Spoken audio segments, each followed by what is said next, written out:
I was hoping that the CBS would get the Baltimore-Buffalo game, which they do have next Sunday at 6:30, which is going to be an enormous audience. Yep. Because that's what everybody's looking forward to. And I would think that the divisional round games are going to tend to be a little bit closer, more competitive like they normally are.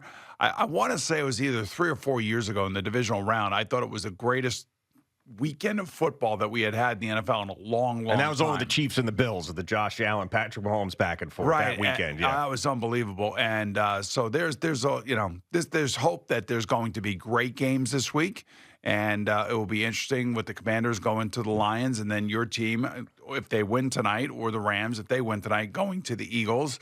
With Jalen Hurts a little bit shaky yesterday, but they're a good enough team to camouflage all the passing game shortcomings at the moment, which is good, and hopefully he's got that game under his belt and he'll be better next week. But there are a lot of people that have a lot of answers or questions about their performance or their coaching performance, and I would say that maybe the most disappointing performance had to come from the Chargers. Oh, yeah. I mean, and all of us were on the Chargers. This is now 2 years in a row I've been duped by this. Now, last year, I should have seen it coming because the Texans were a good team that entire year. I just, fell in love with the Joe Flacco Cleveland Browns and the way their defense was playing, and the Browns got killed 41-14. But, I looked at this game and said, man, the Texans have not played a good football game in a long time.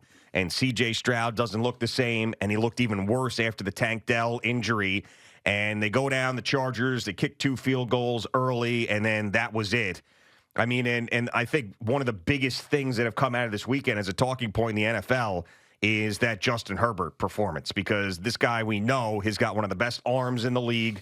He's got some of the most talented, he's one of the more talented quarterbacks at football, and he was awful in this football game against a defense that showed up. You got to give him credit. It was one of the best games that Texans defense played all year. But, boy, if you were a Justin Herbert supporter and you've been talking about him being one of the best quarterbacks in football, you came out of this game hanging your head because he stunk. He did stink, but I will say that they need to add wide receivers to his mix. I mean, they got rid of all those guys and took all the financial salary cap hits and everything else, and he's kind of playing with young players and new players.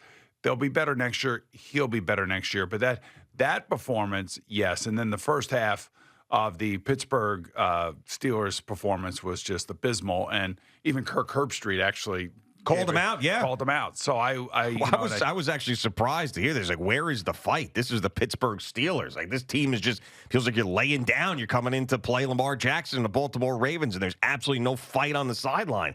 It's almost like you're just happy to be here. And he was right. I mean, that's just a strange situation there because there's so many organizations in the NFL that would love to have an opportunity every year to play a playoff game. We're sitting here talking about the Jets. The Jets haven't been in the playoffs in forever. It's the longest drought in the NFL.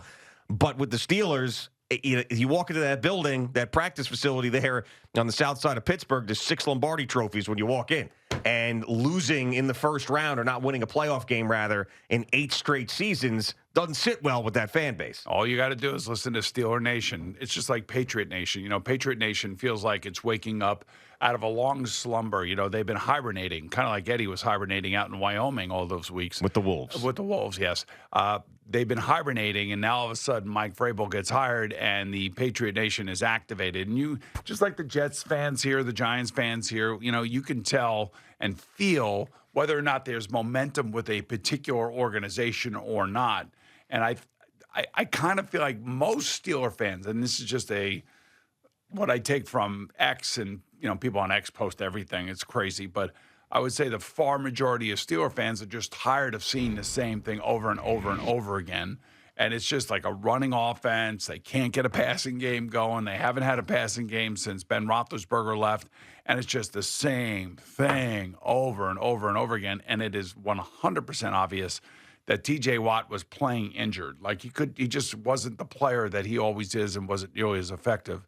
So I don't think the Steelers are doing anything with Mike Tomlin. I think, once again, they'll look at the quarterback position and they'll try to figure out what are they going to do moving forward. And, they caught a break when Ben Roethlisberger fell to them way back when in the Eli Manning and Phillip Rivers draft. 2004? And it was sometimes you got to catch a break, and sometimes you already have the break waiting for you, like Mike Vrabel has, Drake May, and Joe Milton, for that matter, waiting for him when he takes over the Patriots today. So it's it's if you don't have that guy, you don't have that playmaking quarterback like Jayden Daniels, or you saw Lamar Jackson and Josh Allen both give you MVP performances. That's why we're all excited for next week on CBS at 6:30. So, and I can't wait to see what the Chiefs have for the Texans and see whether this Texans defense can slow down a Kansas City offense that has been on the uptick here for the last part of the season. Yeah, I think the only way that you don't see Mike Tomlin coaching the Steelers next year if he decides, hey, I think it's time here for a new voice and I want to go somewhere else, because they just don't fire coaches there in Pittsburgh, and they've had that formula. It has worked for the most part. Now, if Mike Tomlin says, hey, man, like I think that my voice here has become stale, and I think I need a different situation, and let's figure this out. But I don't think he's going to do that either. I mean, I think that there's just such a bond there between him and the Rooneys and that team, and they're thinking, man, if we get rid of him and replace him with somebody else, I mean, what the hell are we going to do? I mean, we're going to let this guy walk out the door. He never has had a losing season. That's crazy. Like, who's the guy? Guys, I saw, maybe it was Adam Schefter or somebody on the, I don't know. There was so many talking heads this week. Somebody had mentioned maybe a trade for Mike McCarthy. Oh, yeah, it was Jimmy Johnson. That was Jimmy Johnson. Johnson wanted them. Yeah, it was on the show sheet. They wanted them to swap coaches. They wanted Mike McCarthy to go to the Steelers and Mike Tomlin to go to the Cowboys. All right, well, kind of like Jimmy Johnson, it kind of makes some sense, but maybe he's just tweaking Jerry Jones. Who knows? And I got lots of Steelers fans in my life, and they're all fed up. Every single one of them. It's kind of like the Giant fans in my life, like the Jet fans in our lives. Yeah, but it's just a totally different situation because the Steelers actually, they win games and they get to the playoffs, but they're fed up. They're done. I mean, they didn't even feel like they had a shot in this game. Our buddy Craig Courier texted me. Yes, exactly. He goes, what'd your wife think of the game?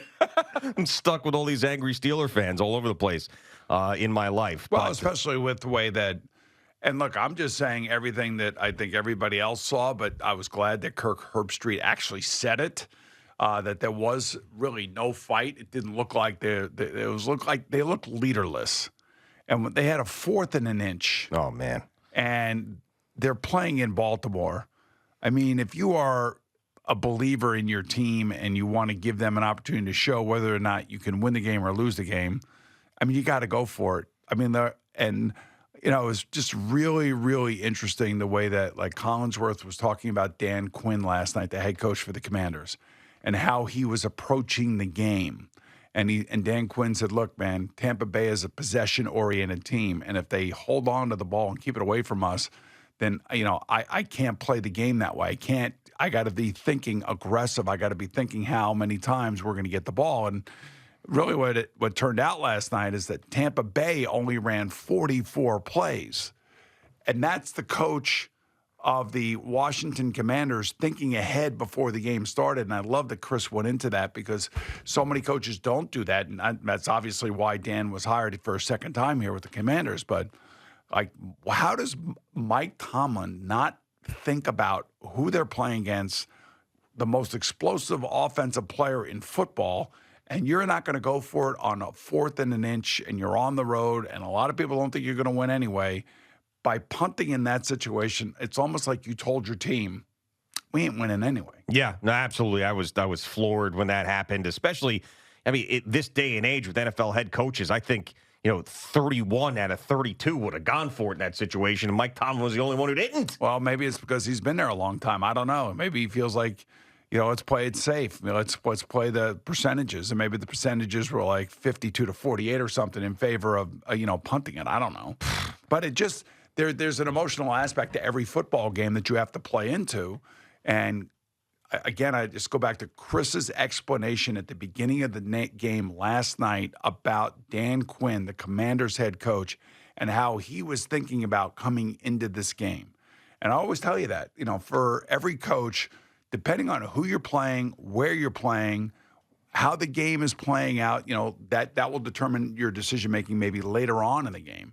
But going into the game, you already have a preconceived notion of how you think you want to play this game out simply because of your opponent.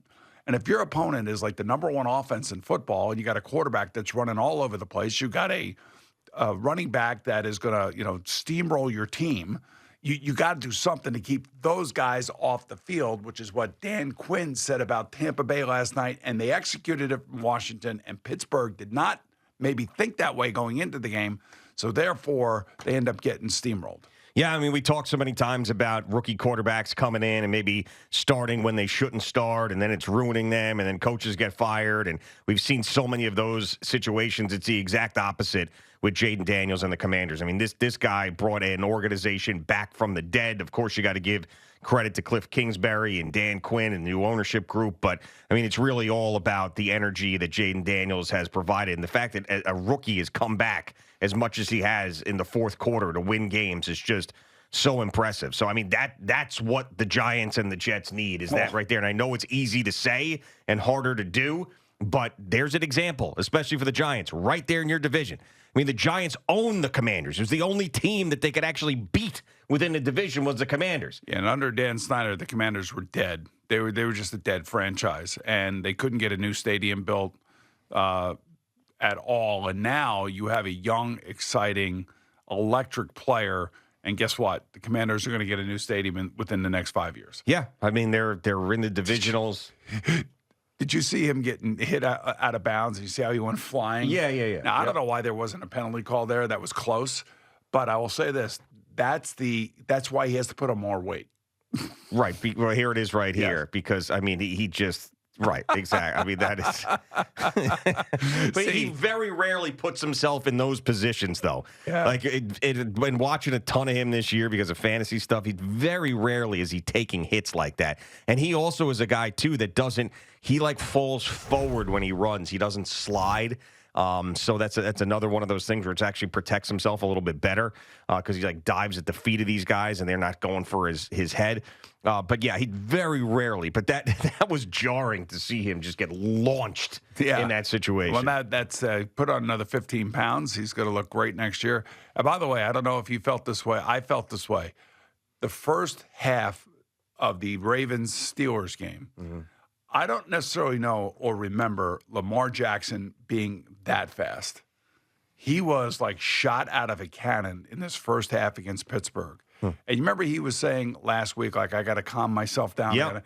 That was anything but a calm Lamar. That was an electrified Lamar. And, you know, his MVP credentials were on display from start to finish. And, the next Sunday is going to be unbelievable in Buffalo. That is just going to be... That would be the game of the year at this point. You know, we thought that the Lions-Vikings was going to be the game of the year. The game of the year has to be this one because you got two quarterbacks that are playing their best football of their careers, and Baltimore killed Buffalo earlier in the season. So this would be a little bit of a revenge spot for the Bills. Sure. But I do think, my initial thought is that Baltimore is the bigger, more physical football team. But then again, Josh Allen is Superman. You got two guys in their prime playing, as you said, the best football of their career. There's no way this game is going to be a dud. This game is going to be a great game. I would be shocked if this game is won by more than 4 points by any one of these teams. After this really kind of tough wild card weekend of watching 4 of those games that were brutal, that's what you're thinking of is next week. And hopefully tonight is an interesting game and a fun game. So then you end on 2 good games because you had last night with the Commanders and the Buccaneers was a good one. Maybe you get a good one tonight, but I think everybody's salivating. Plus you got 2 matchups next week that, they're more than a touchdown favorite. We're with the Lions and the Commanders and then the Texans and the Chiefs. So, I don't think many people believe that the Chiefs are going to lose or the Lions are going to lose. So that game is really going to be the one that everybody's going to be focused on, and then we'll see who ends up going to Philadelphia. And Philadelphia, by the way, I think they're a hell of a lot better than the way they played yesterday. Well, Jalen Hurts is not right. He just doesn't look right. He's coming off of a 2.5 game, or missing 2 games, I guess it is, due to concussion. He was dirting some balls yesterday, which... is a little disconcerting. And A.J. Brown only had 1 reception. Yeah, and he was reading a book on the sideline. Well, I guess he's done this for a while. That's what he said, but you're telling me this is the first time that was ever caught is this week in a playoff game? I'm sure he's read it in the locker room or whatever, but someone would have caught that on the sidelines. We're sitting there reading a book. Do you think he brought it? So was this in the second half last night when they showed this? Yes, I think so. It was. Yeah. So maybe he was a little disgusted, and then he brought the book out with him after halftime and said, "I'm going to bring a book out. If they're not going to use me, I might as well read a book." I mean, you never know with these guys. Now he basically said, "Oh, you guys caught me." I'm like, that is so obvious, right? That how could a broadcast not see that? Exactly. That's what I'm saying. I mean, and we did an Eagles-Giants game this year, and I was on that sideline the entire time, and I was watching all the star players. Never once did I see A.J. Brown sit down with a book. And you would have seen it. Of course. Sure, yes. I mean, at all these Eagles games that are on, and the big national TV games, and the standalone games that they have, you're telling me not once they've caught him with this book? He says he does it all the time. There was definitely a message. And plus, we know that Jalen Hurts and him have had issues in the past as well. Which when you think about all the things that have been said about those two guys over the last 2 months. Yeah. And then all of a sudden, here's an NFL football player. And I'm not saying guys don't read books. They read books. Of course they do. But pulling out a book, I mean, I've seen everything. I have never seen that. Like, every year there's something, whether it be Antonio Brown stripping down naked and walking off the field, to a wide receiver reading a book on the sideline. If that was one of your guys back in the day in a playoff game and you saw that. I don't know what I'd say to it. I'm like, what are you doing? I'm like, let's look at the coverages. Back in the day, we only had those printed out video pictures. Yeah, and it's like a motivational book is what it was. So it's not like he was sitting there and reading Moby Dick. I mean, it was not that it really matters. He's still reading a book, but it's like some sort of motivational book to get him going. So it looked like he'd read it before. It was weathered, but that was 100% him sending a message, just like you said. Hey, you're not going to throw the ball to me. You're going to target me 1 time, 2 times in a game. I'm going to sit here. I'm going to read. I'm going to bring my book out that I have in my bag in the locker room. Yeah. And I'm going to sit here and I'm just going to read it just to make sure everybody knows that I'm here. I'm just not being used. Yeah, like next week he's going to bring out an easel and a canvas and just start painting something. Just keep it going.